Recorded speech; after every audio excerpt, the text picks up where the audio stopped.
It does not allow cognition for cardiac change. It does? I don't think it does in your book, which is unchecked. Oh, yeah. Anyway, yeah. All right. So you have two sphincters, the upper esophageal and the lower esophageal. The upper esophageal sphincter is skeletal muscle, all right, and therefore it is voluntary, all right. So you voluntarily contract to allow food to move into your esophagus. The lower esophageal sphincter is smooth muscle, and so it is involuntary, all right. That signal, once the esophagus starts to stretch, you get the signal to relax the lower esophageal sphincter, and the food will go down. Okay. You can't stop that from happening. Thank goodness. You don't want food stuck in your esophagus.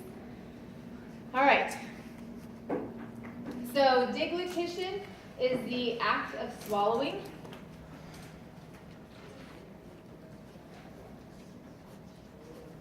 There's no chemical digestion that occurs in the esophagus.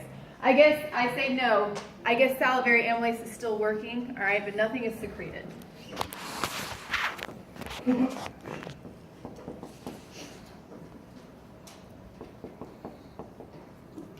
All right, and this is where you see what's called peristalsis at work. So peristalsis is coordinated contractions of the circular and the longitudinal muscles. Okay. What's it called? Peristalsis. Can you repeat what it is again? Oh. That's all right. Coordinated contraction of the circular and longitudinal muscles.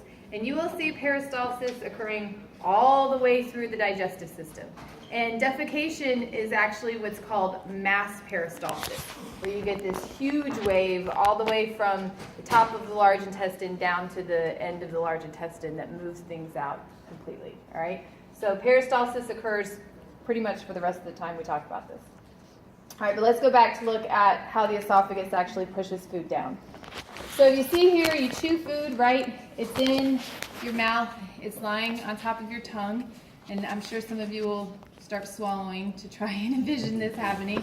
But as you eat food, you push your tongue up, right? And your uvula actually pushes up as well to block your nasal cavity so food doesn't go up into your nasal cavity. So if anyone actually asks you what your uvula does, your uvula is that hangy thing in the back of your throat, right, that you can see. It helps prevent food from going up into your nose, okay?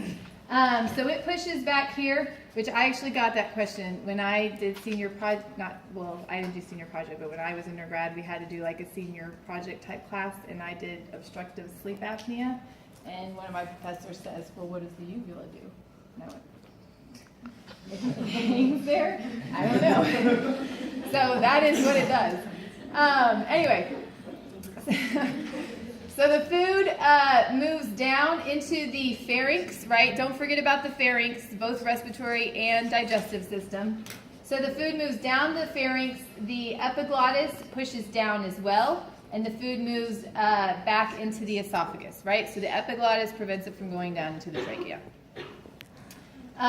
Okay.